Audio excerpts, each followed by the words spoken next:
감사합니다. 말씀에 기도하겠습니다. 하나님 감사합니다. 찬양으로 늘 주님께 영광 돌리는 이상훈 집사님, 그 찬양을 받으시고 하나님 복을 허락해 주시고 은혜가 넘치는 삶이 되게 도와주시고 기도하는 것마다 하나님 들어 응답해 주시옵소서. 하나님 감사합니다. 참 우리가 이렇게 코로나 바이러스로 해서 고생하지만 그래도 우리는 또한 주님 앞에 나와서 또한 혹은 비대면으로 하나님 앞에 예배를 드릴 수 있게 믿음을 주시니 감사합니다. 하나님 환경이 어떠하든지 믿음이 식지 않게 도와주시옵소서. 어떠한 난관이 있어도 주님 예배 드리는데 게을리하지 않게 도와주시옵소서. 우리의 정성스러운 예배, 참 주님 앞에 몸과 마음과 정성을 다해서 드린 예배 하나님 받으시고 하나님께서 한없는 은혜와 복을 쏟아부어 주시옵소서. 오늘 이렇게 말씀을 듣는 중에 함께 하시고 말씀 속에서 하나님의 놀라운 능력의 역사가 나타나게 도와주시옵소서. 예수님 이름으로 기도드리옵나이다. 아멘. 오늘도 지난주와 똑같이 하나님께 감사하며 찬양해야 할 이유에 대해서 설교를 하겠습니다. 우리는 하나님의 능력과 참 기적을 체험할 때 하나님께 감사하며 찬양을 합니다. 그러나 고난이 오고 어려움이 오고 내 계획대로 뭔가 안 되는 것 같으면은 언제 그랬냐 식으로 다시 세상 사람들과 똑같이 근심하고 걱정하며 하나님이 안 계신 것처럼 풀이주고 살게 됩니다. 우리는 세상의 삶과 상관없이 하나님께 감사하며 찬양한다는 것이 쉬운 것만은 아닌 것 같습니다. 10가지 애굽에게 재앙을 내림으로 하나님의 크신 능력을 경험했던 이스라엘 백성들이 참 하나님이 약속하신 가나안 땅을 향해서 힘차게 전진을 했습니다. 하나님께 찬양을 드리며 출애굽했었던 것입니다. 그런데 뜻하지 않게 앞에 홍해가 가로놓여 있습니다. 뒤에는 애굽 군대가 쫓아옵니다. 진퇴양난입니다. 그러니까 하나님을 원망합니다. 하나님의 기적을 잊어버리고 하나님의 능력을 잊어버리고 내 앞에 펼쳐진 어려운 상황만 크게 보기 때문에 이런 현상이 있습니다. 그럼 하나님께서 홍해가 앞에 있는 줄 모르고 이스라엘 백성들을 그리 인도했을까요? 아니라는 것입니다. 하나님께서 몰라서 여러분을 지금 고난의 길로 집어넣었을까요? 아니라는 것입니다. 여러분, 길이 없는 것 같지만 하나님만 바라본다면 하나님은 여러분의 길을 내시는 분입니다. 믿습니까? 홍해를 가르듯 광야에서 길을 내듯 하나님은 여러분의 그 막혀진 거기에서 길을 내시는 분이라는 거예요. 그러므로 우리는 하나님께 감사해야 된다는 거예요. 여러분, 하나님께 우리는 무엇 때문에 감사하고 있습니까? 자, 하나님께서 우리에게 베풀어 주신 은혜를 생각하며 어떤 상황 속에도 하나님께 감사하며 찬양해야 되는 거예요. 그 이유를 오늘 본문에서 말씀하고 있는 겁니다. 그럼 오늘 우리가 영적으로 깨달아야 할 것이 무엇인지를 한번 알아보겠습니다. 첫째, 우리를 하나님의 아들로 삼아주신 것에 대해서 감사하고 찬양해야 된다는 거예요. 5, 6절에 보면은 사도 바울은 대단히 중요한 사실을 언급하고 있습니다. 이는 본문의 결론이라고도 할 수 있습니다. 무엇입니까? 바로 예수 그리스도로 말미암아 우리가 하나님의 아들이 되었다. 하나님의 아들들이 되었다는 거예요. 6절에서는 그것을 가리켜 이는 그가 사랑하는 자 안에서 우리에게 거저 주시는 바 그의 은혜의 영광이다, 이렇게 표현하고 있습니다. 이것이 바로 사도 바울이 본문에서 말씀하고 싶어하는 요지입니다. 우리가 말로 형용할 수 없는 영광이라는 것입니다. 이것으로 말미암아 결국 우리는 어떻게 껑충껑충 뛰면서 기뻐하면서 하나님을 찬양하지 않고 견딜 수 없는 그런 영광이라는 거예요. 사랑하는 성도 여러분, 우리가 지닌 아들됨이란 그런 영광을 말한다는 거예요. 그런데 우리는 어떠하냐 이거예요. 우리가 하나님의 아들이 되었다는 것을 알고 있습니까?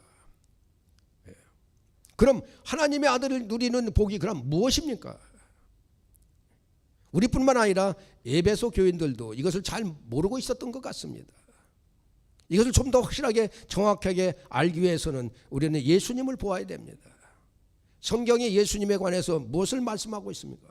말씀이 육신이 되어 우리 가운데 거하심에 우리가 그의 영광을 보니 아버지의 독생자의 영광이요 은혜와 진리가 충만하더라 그랬어요. 우리 예수님이 가지고 있는 영광은 하나님의 독생자의 영광입니다. 은혜와 진리가 충만한 영광입니다. 그런데 그 당시 유대인들이 이 사실을 알았습니까? 몰랐습니다. 예수님을 보고 그의 신적인 영광을 알았습니까? 몰랐습니다. 그들이 이에 대해 알았다면 예수님을 십자가에 못 박지 않았을 겁니다. 그렇게 임으로 대화하지 않았을 겁니다. 그런데 다행히 이것을 누가 알았습니까? 바로 예수님의 제자들이 알았다는 겁니다. 베드로전서 1장 16절에 보면 우리 주 예수 그리스도의 능력과 강림하심을 너희에게 알게 한 것은 교묘히 만든 이야기에 따른 것이 아니요 우리는 그의 크신 위엄을 친히 본 자라 그랬어요. 친히 봤다는 거예요. 그렇습니다. 제자들이 들었습니다. 그리고 친히 보았습니다. 그냥 무심결에 스치듯 본 것이 아닙니다. 그래서 요한일서 1장에 뭐라고 합니까? 주목하여 봤다 그랬어요. 내가 친히 만져봤다 이렇게 얘기하고 있어요. 그래서 그들이 어떻게 했습니까? 그냥 가만히 앉아 있을 수 없었습니다. 그것을 증거하지 않을 수 없었습니다. 감격의 개와 살지 않을 수 없었습니다. 어마어마한 고난과 고통과 역경이 찾아와도 그들에는 가슴에 뛰는 감동과 감격이 있었습니다. 감사가 있었습니다. 그래서 목숨을 내놓지 않습니까? 왜 지금 제가 이 얘기를 하고 있는지 아십니까? 바로 우리가 그러한 하나님의 아들의 영광을 갖고 있다는 겁니다. 옛날 불신 유대인들이 하나님의 아들의 영광을 전혀 몰랐듯이 지금 불신앙의 사람들은 여전히 하나님의 아들 대신 예수님의 영광은 물론 우리가 지니고 있는 하나님의 아들됨의 영광을 모릅니다. 우리가 이 사실을 몰라서 되겠습니까? 알고서도 그냥 그런가 보네 하면서 어떤 감동도 어떤 감사도 없어도 되겠습니까? 지금 여러분이 세상을 살면서 낙심하며 고민하며 기가 죽어 살아가는 이유가 어디에 있습니까? 바로 하나님의 아들됨의 영광을 모른 채 살아가기 때문에 그렇다는 거예요. 그러므로 사랑하는 성도 여러분, 이제 눈을 뜨시기 바랍니다. 여러분, 눈을 떠서 주님만 바라볼 것이 아니라 우리 나 자신의 눈을 떠서 나 자신이 하나님의 아들됨을 보시기를 예수님의 이름으로 축원합니다. 여러분, 주님만 바라보는 게 아니라 나 자신을 보라는 게 내가 누구야? 하나님의 아들이라는 거예요. 그럼 하나님의 아들은 어떻게? 하나님이 책임지시는 거예요. 요한복음 1장 12절에 보면 영접하는 자 곧 그 이름을 믿는 자들에게는 하나님의 자녀가 되는 권세를 주셨으니 이는 예수 이름으로 믿는 자들이 얻게 되는 위대한 축복입니다. 그것은 하나님의 자녀가 되는 권세입니다. 영접하는 자라는 말은 예수를 받아들이는 사람 모두를 나타내는 그런 표현입니다. 여기에는 유대인과 이방인 구별이 없습니다. 남자와 여자, 나이가 많고 적고, 빈부와 귀천, 건강한 사람과 병든 사람, 지식을 가진 자와 그렇지 않은 자, 이 구별이 존재하지 않습니다. 이것은 예수 그리스도의 이름을 믿는 모든 사람에게 미치는 하나님의 의로 차별이 없는 것입니다. 유대인들은 아브라함의 혈통을 가진 자들만이 하나님의 약속을 가졌고 그분의 은혜와 축복에 참여할 수 있다고 확신합니다. 그러나 그것은 하나님의 뜻과 무관한 그들의 착각이고 오해였습니다. 세례 요한이 뭐라고 얘기합니까? 유대인들을 향해서 속으로 아브라함이 우리 조상이라 생각하지 말라. 내가 너에게 이르노니 하나님이 능히 이 돌들로도 아브라함의 자손이 되게 하시리라. 이렇게 얘기하는 거예요. 그렇습니다. 아브라함의 혈통에서 태어났다고 해가지고 하나님의 은혜에 참여할 수 있는 것은 아닙니다. 자신들의 죄를 회개하고 예수 그들을 구주로 영접해야 구원받아 하나님의 자녀가 될 수 있는 것입니다. 유대인이 상당수가 이 사실에 대해서는 무지했습니다. 그래서 그들은 구주 예수 그들과 그들 가운데 오셨음에도 불구하고 그를 배척했습니다. 십자가에 못 박아 죽이셨습니다. 사랑하는 성도 여러분, 우리는 예수의 이름을 믿게 된 것을 최고의 복으로 알고 감사하며 찬양해야 하는 것입니다. 믿음이 아닌 다른 방법으로는 하나님 앞에 의롭다 하심을 얻을 사람이 아무도 없습니다. 오직 예수 이름만이 우리를 의롭게 하며 하나님의 아들의 약속에 이르게 해준다는 것입니다. 갈라디아서 3장 26절에 보면 너희가 다 믿음으로 말미암아 그리스도 예수 안에서 하나님의 아들이 되었으니 이렇게 얘기합니다. 이 말은 우리가 그리스도를 믿기 전에는 하나님의 아들의 신분이 아니었다는 겁니다. 우리는 하나님의 아들이 되기 전에는 모두 노예의 신분이었습니다. 죄의 노예의 신분이었습니다. 이제 우리는 예수를 믿음으로 죄의 신분에서 하나님의 아들로 거듭났음을 우리는 분명히 믿어야 하는 것입니다. 그러니 우리는 얼마나 감사한 일입니까? 그러기에 우리는 하나님께 감사하며 찬양하지 않을 수 없다는 것입니다. 둘째는 측량할 수 없는 풍성한 은혜에 감사하며 찬양하지 않을 수 없다는 것입니다. 7절에도 보면 사도 바울은 먼저 그리스도 안에서 그의 은혜의 풍성함을 말합니다. 그 은혜의 풍성함. 이것은 사실상 사도 바울이 가장 즐겨 쓴 용어 가운데 하나입니다. 사도 바울은 예수님의 은혜를 표현할 때 변함없이 등장하는 표현이 풍성입니다. 에베소 1장 18절에 보면 기업의 영광의 풍성 그랬어요. 에베소 1장 10절에 보면 능력의 지극히 크심. 에베소 2장 4절에 보면 긍휼이 풍성하신 하나님. 에베소 2장 7절에 보면 은혜의 지극히 풍성함. 그리고 3장으로 넘어가면 측량할 수 없는 그리스도의 풍성함 이렇게 말을 하고 있어요. 그렇습니다. 예수님이 우리에게 베풀어 주신 은혜는 도저히 측량할 수 없는 것입니다. 그래서 사도 바울은 더 나아가 이렇게 표현합니다. 지식에 넘치는 그리스도의 사랑. 지식에 우리의 지식, 우리의 생각, 우리가 알고 있는 것 그걸 넘치는 그 사랑이라는 거예요. 어떻게 이 지식, 우리 지식 가지고 해결할 수 없다는 거예요. 그 사랑이 그걸 얘기하는 거예요. 우리는 크기를 대부분 어떻게 합니까? 이 수치로 환산합니다. 그렇죠? 그래서 우리가 얘기하잖아요. 보통 뭐 태평양 바닷속은 뭐 몇 미터라 하더라. 혹은 세계 속에서 가장 높은 에베레스트는 몇 미터라 하더라. 혹은 세계에서 정말 어느 지역에 어디는 뭐 몇 미터다 몇 킬로다. 그래서 어떡합니까? 우리가 내비 찍으면 딱 몇 킬로 몇 미터 나오지 않습니까? 심지어 지구와 달까지의 거리, 지구에서 태양까지의 거리를 수치로 환산하는 것이 인간의 지혜와 뭡니까? 능력이라는 거예요. 그런데 지금 우리가 수치로 환산할 수 없는 것이 뭐냐는 거예요. 세상 모든 것을 다 수치로 환산해도 예수님 안에 있는 은혜만은 환산해 낼 수가 없다는 겁니다. 수치로 환산해 낼 수 없고 차고 넘치는 것이 예수님의 은혜라는 거예요. 그것을 잘 보여주는 것이 뭐야? 탕자의 비유입니다. 여러분 탕자의 비유를 보시기 바랍니다. 그는 어마어마하게 많은 아버지의 재산을 가지고 떠났지만 얼마 안 돼서 바닥이 났습니다. 그는 돼지나 먹는 쥐염 열매조차 먹을 수 없어서 배불리 먹을 수 없었어. 그러면 이 일로 인해서 아버지 집의 재산이 거덜났습니까? 심각한 부의 손상이 나타났습니까? 집안이 망했습니까? 아니라는 거예요. 이때 탕자가 홀로 앉아 고백하는 그 소리를 한번 들어보시기 바랍니다. 내 아버지에게는 양식이 풍족한 품꾼이 얼마나 많은가 그랬어요. 여러분 탕자가 자기 아버지가 얼마나 부자인가 이렇게 말하지 않았습니다. 그의 형이 부자라고 말하지 않았습니다. 품꾼이 양식이 많다는 겁니다. 이것은 무엇을 말하는 겁니까? 아버지는 아예 계산하거나 참 인간의 말로 어떻게 표현할 수 없는 부자임을 나타내고 있는 거예요. 이제 탕자의 비유를 통해서 우리가 예수님 말씀하신 건 무엇인지 아시겠습니까? 분명히 거기에는 초점은 넘치는 하나님의 은혜라는 거예요. 그리스도의 은혜에 맞추어져 있는 것입니다. 주고 또 주고 퍼주고 퍼두어도 결코 담이 없는 주님의 은혜를 증거해 주는 말씀입니다. 주님은 그 중에서 어마어마한 양의 죄인 중에 어마어마한 양을 죄인 중에 괴수인 사도 바울에게 퍼줬습니다. 저에게도 주셨습니다. 뿐만 아니라 여러분에게도 하나님의 은혜를 주셨습니다. 믿습니까? 인간적인 수치로 계산하면은 이건 뭐 어마어마한 계산입니다.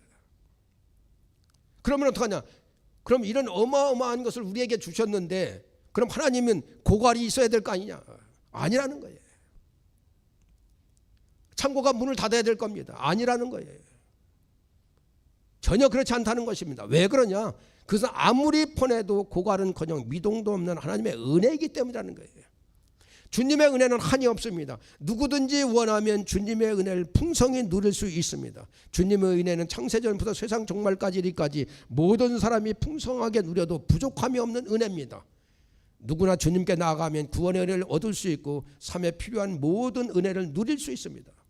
그러므로 우리는 이 은혜 안에 머물러 있음으로 늘 풍성한 영적인 삶을 살아야 하겠습니다.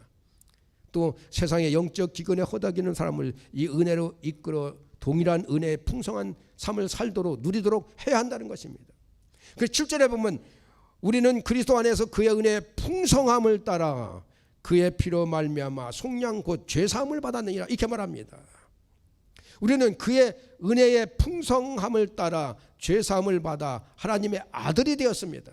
그런데 여기서 우리가 반드시 주목해야 할 사실이 있습니다. 그것은 바로 그의 은혜의 풍성함에 따라라는 말과 속량 곧 죄사함을 받았느니라는 말 사이에 그의 피로 말미암아라는 말이 나오고 있다는 거예요. 그의 피로 말미암아. 이것은 무엇을 얘기하느냐? 속량 곧 죄사함의 은혜는 풍성함만으로 도무지 설명될 수 없다는 거예요. 은혜의 풍성함이 많아서 이 죄사함은 설명할 수가 없다는 거예요. 왜냐하면 속량 곧 죄사함을 말할 때는 반드시 예수 그리스도의 피가 전제되어야 된다는 겁니다. 하나님의 은혜가 풍성하고 사랑이 충만하신 분이지만 그렇기 때문에 인간의 죄를 사신 것이 아니라는 겁니다. 하나님의 사랑해 주시지만 참 동시에 공의의 하나님이십니다. 때문에 하나님께서 인간의 죄를 사하기 위해서는 반드시 하나님의 공의를 만족시킬 수 있는 대가가 있어야 된다는 거예요. 그 대가가 바로 예수 그리스도의 피라는 것입니다. 인간의 죄는 피로서만 사해질 수 있다는 겁니다. 피 흘림이 없으면 죄사함이 없다는 겁니다. 그래서 예수님께서 죄와 허물을 없으셨지만 친히 죄의 속죄의 제물이 되셨다는 거예요. 그래서 십자가 제단에서 피를 흘려 죽으신 거예요. 그리고 하나님은 그러한 예수님의 피에 근거해서 하나님의 은혜의 풍성함에 따라 예수 그리스도를 믿는 자마다 그 죄를 사하여 주신 것입니다. 그러므로 우리가 죄를 생각할 때 반드시 무엇을 생각해야 됩니까? 하나님의 풍성하신 은혜를 생각해야 함과 동시에 무죄하였던 예수의 피의 희생을 생각해야 된다. 우리가 구속의 은혜를 생각할 때 기뻐하면서도 또 눈물을 흘리는 이유가 바로 여기에 있습니다. 우리는 죄사함을 아무 대가를 치르지 않고 받았지만은 사실은 그 이면에는 예수 그리스도의 피의 희생이 엄청난 대가를 치렀다는 것입니다. 그러면 우리가 우리의 죄사함의 이 엄청난 사건임을 우리는 깨달아야 됩니다. 그래서 주님의 희생을 기념하고 찬양하며 감사해야 됩니다. 이 엄청난 은혜에 감사하며 찬양하는 우리 모두 되기를 예수님의 이름으로 축원합니다. 마지막으로 복음을 주신 하나님께 감사하며 찬양해야 됩니다. 본문 9절에 보면 그 뜻의 비밀이라는 말씀이 있습니다. 여기서 말하는 비밀은 무엇을 말합니까? 단도직입적으로 말하면 복음입니다. 그러면 왜 복음이 비밀입니까? 그것은 영세전부터 감추어졌던 것이기 때문입니다. 복음은 영세전부터 깊이 간직되었고 간수되었던 비밀입니다. 이것이 오늘날 우리에게 나타난 것입니다. 우리는 오늘 이 복음을 압니다. 그것은 더 이상 우리에게 비밀이 아닙니다. 그러나 우리가 알아야 할 것은 복음 그것이 우리에게 나타난 후에도 비밀의 성격을 띠고 있다는 겁니다. 왜 그렇습니까? 왜 나타난 후에도 복음이 비밀의 성격을 띠고 있습니까? 예수님이 십자가에 달리신 것이 은밀하게 이루어졌습니까? 아닙니다. 이 일이 한쪽 구석에서 일어난 일입니까? 아니라는 거예요. 이스라엘의 수도 예루살렘에서 일어난 사건입니다. 그것도 유대인의 최대 명절인 유월절에 인파가 가득한 곳에서 예수님은 모세가 광야에서 뱀을 든 것 같이 만인이 볼 수 있도록 십자가에서 높이 달리셨다는 겁니다. 또 이러한 사실은 만방에 전파되었어요. 그러면 어떻게 해야 됩니까? 모든 사람이 다 믿어야 되지 않습니까? 그런데 결과는 어땠습니까? 모든 사람이 다 믿지 않았다는 거예요. 전체 비율로 따지면 극소수 사람들만 믿었습니다. 9절에 보면은 우리에게 알리신이라는 말씀에는 모든 사람이 알지 못했다는 의미가 내포되어 있습니다. 여기서 우리는 누구를 가리킵니까?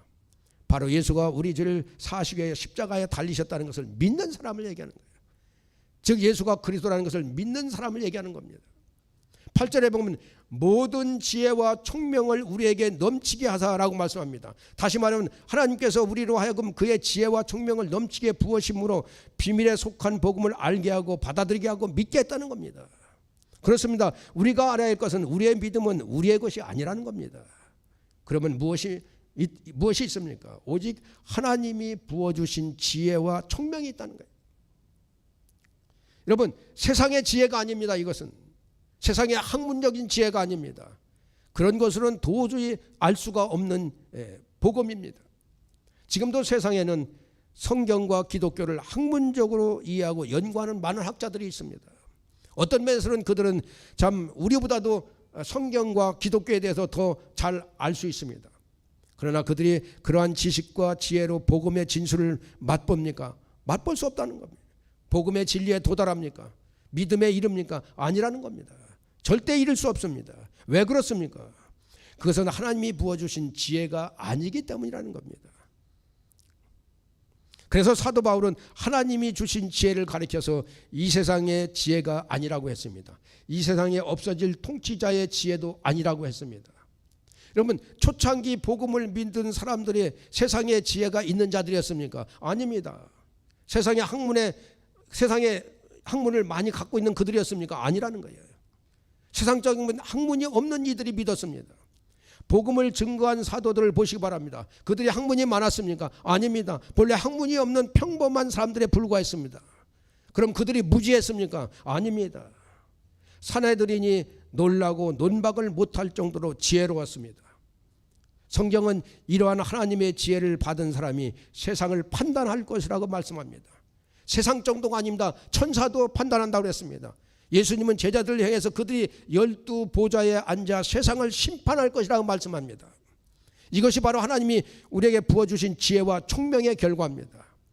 복음을 알고 믿고 받아들일 뿐만 아니라 그것으로 말미암아 유식해지고 세상을 판단할 만큼 현명해지고 능력이 있어지는 것입니다. 그런데도 여러분이 세상적인 지혜와 지식을 여러분 자랑하겠습니까? 여러분이 세상적인 지식이 얼마나 있습니까? 세상적인 지혜가 얼마나 있습니까? 세상 사람만큼 유식하지 못하다고 여러분 한탄할 필요도 없습니다. 남보다 못 배웠다고 여러분 원망할 필요도 없습니다. 시편 기자는 내 눈을 열어서 주의 율법에서 놀라운 것을 보게 하소서라고 기도했습니다. 내 눈을 열어서. 여러분 영적인 눈이 띄어지기를 예수님의 이름으로 축원합니다. 그러므로 주의 정말 귀한 법을 바라보시기 바랍니다. 그것이 하나님이 주시는 지혜입니다. 복음의 비밀을 알고 구원에 이를 수 있도록 지혜와 총명을 베푸신 하나님을 높이고 또한 감사하며 찬양하는 저와 여러분 되시기를 예수님의 이름으로 축원합니다. 여러분 힘으로 살아가려고 하지 마시기 바랍니다. 여러분 안에 살아계신 예수가 있습니다. 믿습니까? 여러분 영적인 눈을 뜨시기 바랍니다. 그래서 여러분 안에 계신 예수를 바라보시기 바랍니다. 그는 부활하신 주님입니다. 모든 고난을 이기신 분입니다. 여러분 왜 이 세상에 어려운 거 힘들고 고난 가지고 왜 좌절합니까? 왜 낙심합니까? 여러분 안에 살아계신 주님이 계십니다. 믿습니까? 예수 이름으로 기도하면 하나님이 역사하십니다. 분명한 것은 기도가 부족하기 때문입니다. 믿음이 부족하기 때문에 그렇습니다. 세상을 바라보기 때문에 그렇습니다. 내 안에서 살아계신 주님을 바라보기를 예수님의 이름으로 축원합니다. 그러므로 여러분이 영적인 눈이 뜨기를 예수님의 이름으로 축원합니다. 우리 다 같이 기도하겠습니다. 주님 그렇습니다. 우리는 세상의 일 보고서 좌절하고 넘어질 때가 얼마나 많은지 모릅니다. 하나님의 은혜에 하나님이 우리 아들 삼아주신 그 은혜, 우리에게 풍성한 은혜를 주신 것, 참 말로 형용할 수 없는 은혜. 하나님이 정말 독생자 예수를 이 땅에 보내주셔서 정말 내 안에 살아계신 그 주님의 능력, 그걸 바라보지 못하고 내가 가지고 있는 물질, 내가 가지고 있는 실력, 내가 가지고 있는 능력을 바라보고 좌절하고 낙심하고 넘어지고, 그리고 참 하나님이 계신가 안 계신가 원망하고, 참 홍해 앞에 다다른 이스라엘 민족, 수레관 이스라엘 민족같이 우리는 원망하고 살고 있지는 않습니까? 여러분 하나님이 우리의 길을 몰라서 막다른 골목에 넣는 줄 아십니까? 분명히 하나님은 여러분의 길을 낼 능력을 갖고 있습니다. 하나님 우리 모두가 이 능력을 믿을 수 있게 도와주시옵소서. 하나님 우리 성도님들 이 능력을 믿을 수 있게 도와주시옵소서. 그러므로 좌절하지 않게 도와주시고 하나님 믿는 그 믿음 가지고 참 기도로서 승리하는 우리 모든 성도님들 되게 도와주시옵소서. 예수님의 이름으로 기도되옵나이다. 아멘.